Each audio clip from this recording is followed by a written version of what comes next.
The worst thing about high school isn't always the homework, the exams, or even the cafeteria food. Asterisk sometimes. It's the people. Asterisk. Especially when you're the kind of girl who doesn't fit into any of their little boxers. The loud ones, the pretty ones, the social ones. If you're the kind who walks with her head down, books clutched tight, invisible to most but a target to a few, that's when it gets dangerous. Asterisk. Her name was Kaya, and she never wanted attention.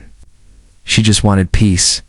Her days were marked by the ticking clock between class bells, sound of pages turning, the comfort of her favorite hoodie pulled tightly around her like armor. She avoided drama, eye contact, and confrontation like the plague. Of that, people thought she was weak. But Kaya had a secret that no one cared to ask about. A secret she hoped she'd never have to use. Asterisk, until the day they ripped her shirt. Asterisk, it started like any other Tuesday morning. Kaya was at her locker, quietly switching out her textbooks before the bell. She barely noticed the footsteps approaching. From behind until, she smelled the sickly sweet perfume and heard the unmistakable laugh that made her skin crawl. It was Brielle. Popular, loud, cruel in the kind of way that didn't always leave bruises but always left scars. Her little clique trailed behind her like shadows smirking, whispering, and always watching for someone weaker to pick on. Asterisk, well, look who's still hiding in those ugly old hoodies, Brielle taunted, yanking the edge of Kaya's sweatshirt.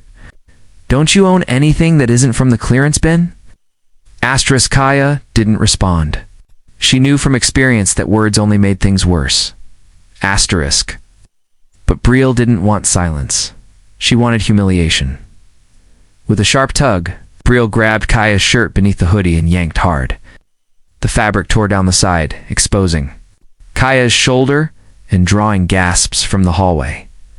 Kaya froze. Her heart thundered. Asterisk.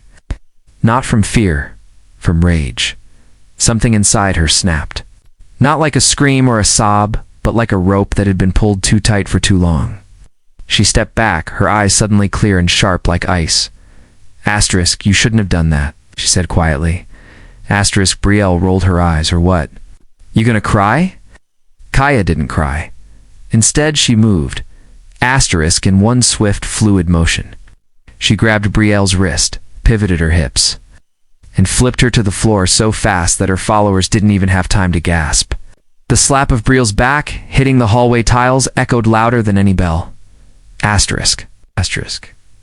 The hallway went dead silent. Asterisk. Brielle groaned, disoriented and wide-eyed, staring up at the girl she thought was helpless. Asterisk. Kaya didn't gloat. She didn't shout. She simply stood over her, calm and steady. Asterisk. One of Brielle's friends stepped forward. But Kaya's sharp glance froze her mid-step. Then came the teacher's voice. What is going on here? Asterisk. Students quickly parted as Mr. Thomas, the vice principal, pushed through.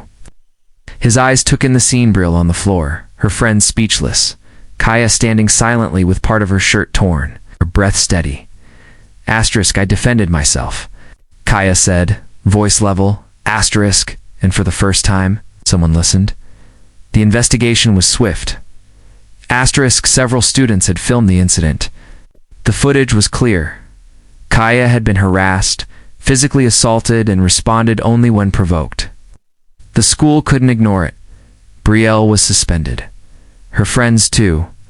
Asterisk. Kaya was asked to come to the office, but not for punishment.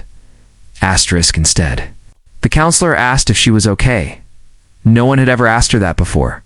She hesitated, then nodded. I am now. Over the next few weeks, everything changed.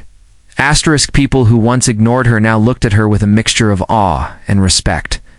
Some approached her at lunch to ask where she learned to do that move. Others apologized for not stepping in sooner. Asterisk. The truth was, Kaya had been training in judo since she was 8. It was her father's way of giving her confidence in a world that often tried to take it away. Asterisk. I never wanted to hurt anyone, she told the gym teacher one day, but I won't let anyone hurt me either. Asterisk, her story spread not because of violence, but because of strength. Asterisk, she didn't become the most popular girl in school, but she became something more important. She became respected. Asterisk. One afternoon, a younger girl approached her in the hallway. She looked nervous.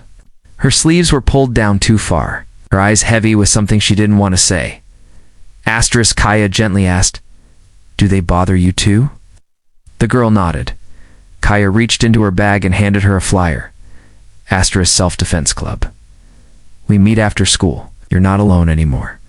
The girl took it with trembling hands, and just like that, Kaya's quiet became powerful.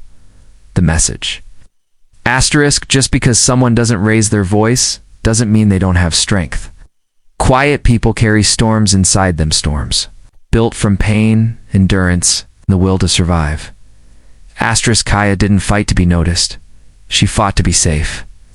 She fought to reclaim her dignity. Asterisk, and in doing so, she lit a path for others walking the same dark hallway, because silence isn't weakness, and self-respect isn't optional. Asterisk, sometimes one act of strength, one stand, one moment of truth is enough to change everything. Asterisk.